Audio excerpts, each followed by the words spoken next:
I'm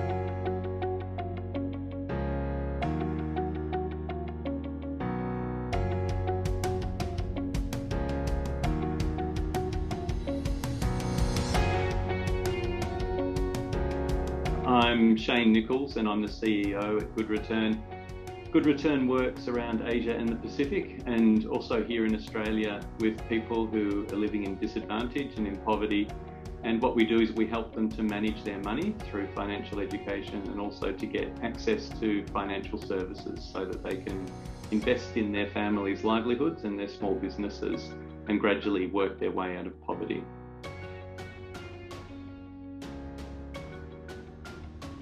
I was living in China and working there, and during that time I travelled around Western China.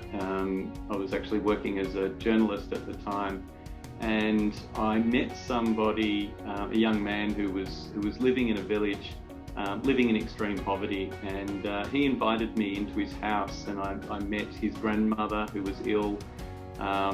They had a dirt floor and they had a fireplace in the middle of their one-room hut that they lived in, and he stoked up the fire to make me a cup of tea, and in the fire ashes was a potato that they must have had in a previous meal left over.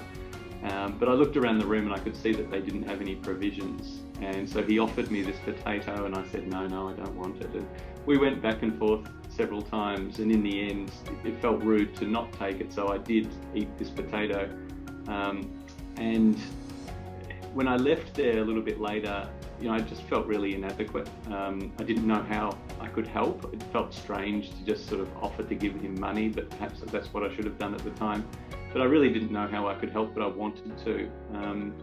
And by coincidence, a couple of weeks later, I met someone that was working as a volunteer for a microfinance program.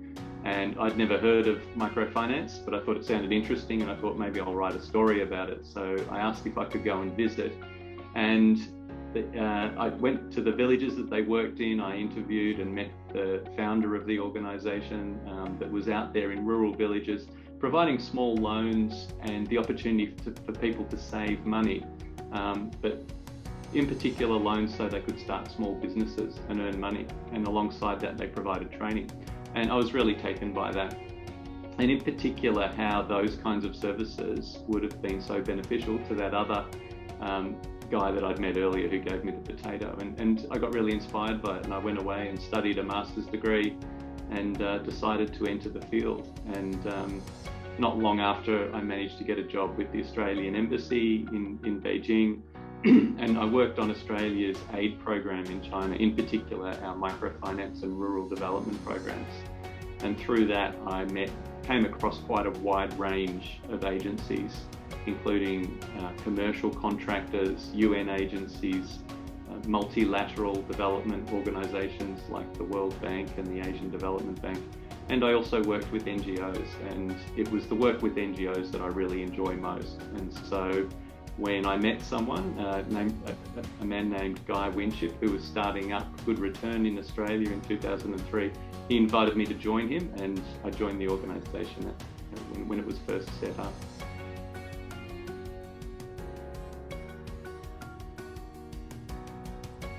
So at Good Return, we've got three major programs. The first one is our financial education program. And what that does is we work with partner organisations in each of the countries that we operate in, and through them deliver training in financial literacy to the people in the communities that they operate in.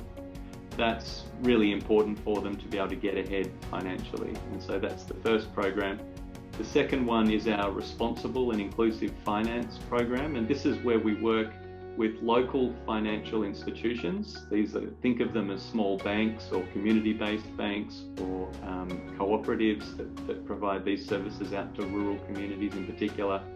And we provide training to them in responsible and inclusive banking. So these are things like poverty measurement, on how to include a greater proportion of women both within your organisation but also in your client base, and how to meet their needs, including people with disabilities and other vulnerable people, and how best to serve them. And there's a set of global standards around this, and we provide training to organisations and help them get to a level that enables them to get certified as responsible lenders. And then thirdly, we have an impact investment program that supports small and medium-sized enterprises around the region. And so donations to good return are applied across each of those three programs. In addition, if people go to our website, they can actually fund a microloan to a woman entrepreneur somewhere around the region.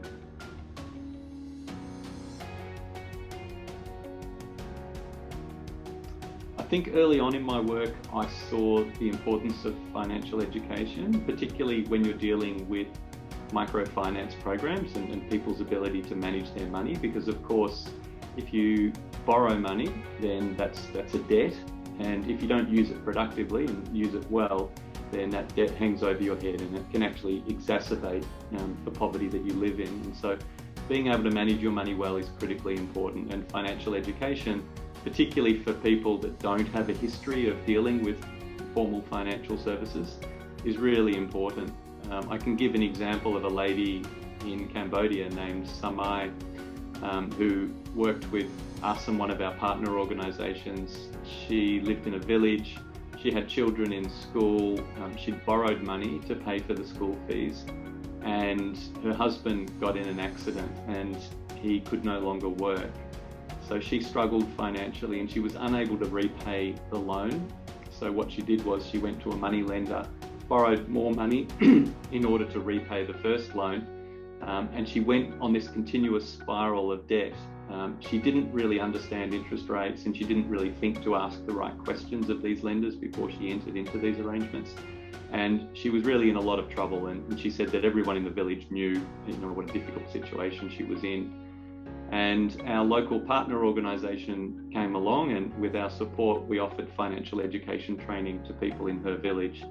And she participated in the training. She quickly learnt to consolidate her debts, to move them across to the cheapest source of debt, and then to set up a plan to eradicate that debt. And the way that she did that was she did some training in running a small business, and she also learnt how to calculate profits on that business. So she started a chicken raising business. She was able to make some profit out of that to repay her debts. Then she expanded that.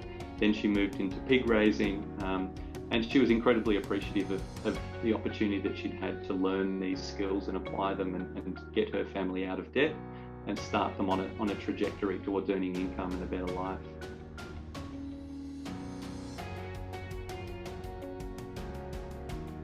There's quite a high correlation between poverty levels and lack of access to banking services. What you find is that the majority of people living in poverty do lack access to banking services. And it's perhaps not surprising when each of us consider, our own trajectory in life and that of our families. If we hadn't had a safe place to save, if our families didn't have the opportunity to borrow money, whether it be for a house or a small business, you can imagine that it's very hard to get ahead financially without access to those things. And it's the same for people living in poverty because they have exactly the same needs. And so microfinance is really a tailored form of finance, and that could be savings, it can be loans, it can be money transfers and remittances, it can be insurance, all of those basic financial services, but delivered in a way that's accessible and affordable for low-income people. And that means adjusting the delivery model, sometimes adjusting some of the features of those products, and of course the pricing to match the market that you're serving. And this was really pioneered in Bangladesh in the 1970s by organisations like Grameen and BRAC, but also other organisations around the world that were doing similar experiments.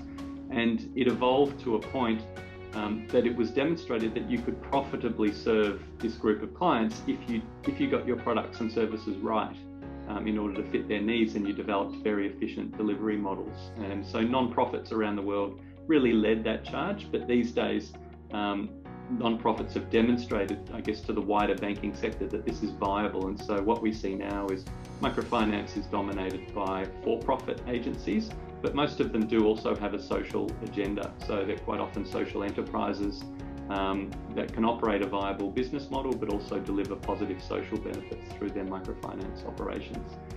And the benefit for the customer is that not only can they increase their savings, but they can also borrow to invest. They can grow small businesses and gradually work their way out of poverty.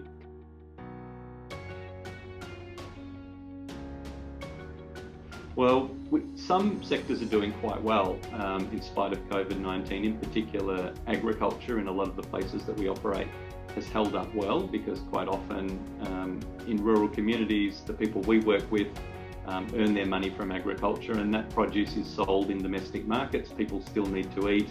And so those sectors have been faring okay in most places. Probably the biggest impacts we're seeing are from tourism and any international trade and international commodities. For example, we work in Nepal and we work in Fiji, in places that do rely on tourism revenue. And whether the people we work with directly earn income from tourism, or whether they're sort of a few steps removed, having that tourist income removed from the economy is having a really big impact on their livelihoods. And we're seeing that in the microfinance sector as well. We're seeing that a lot of microfinance organisations are having to give people more time in order to repay loans and give them repayment holidays. A survey recently revealed that about 88% of microfinance institutions have offered that to their clients.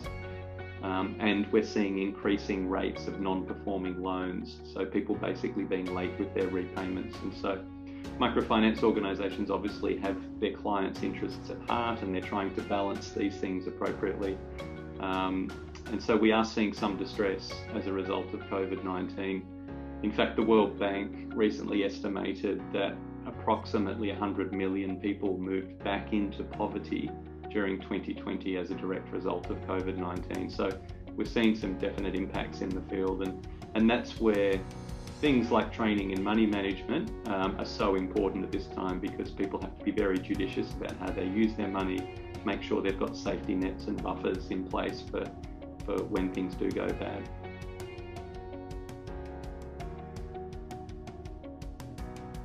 So Good Return's core goal is about addressing and reducing poverty, and so we're very closely aligned with the UN Sustainable Development Goals, and in particular goal number 1, which is to eradicate poverty by 2030. We're very much focused on this, and if I could show you a graph of the performance that we've made as a world over the last 30 years, you would see that we're on a really good trajectory towards eradicating extreme poverty. However, we know that the last sort of few percent is going to be the toughest, and so we've definitely got a challenge ahead of us. And of course, COVID and the impacts of COVID have definitely set us back by a few years on that goal. But Good Return's mission is along with many other organisations, to contribute towards that goal of eradicating poverty. And over the next 5 years, we expect to make significant inroads into that through our core programs.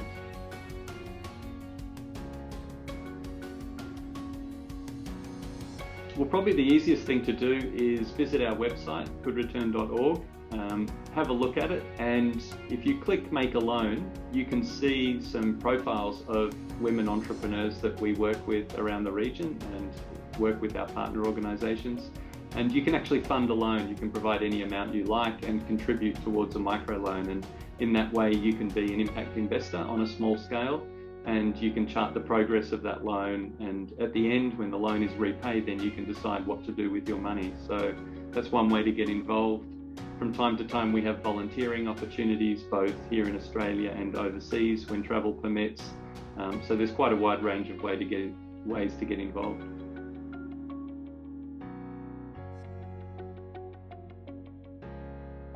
I'd say just go for it. And also think broadly. I mean, that you can have social impact in so many different ways. It doesn't necessarily need to be working for a non-profit organisation like ours. Most companies have sustainability agendas these days. Academic institutions, almost all walks of life have means by which you can demonstrate positive social impact. And it's a nice thing about the Sustainable Development Goals is they really do provide an opportunity for all types of organisations and institutions and people and corporations to get involved in tackling some of these great social challenges that we face and environmental challenges that we face as a globe. And so my advice would be don't think, that's something I'll deal with later in my career after I've established myself. Go for it now. There's nothing stopping you.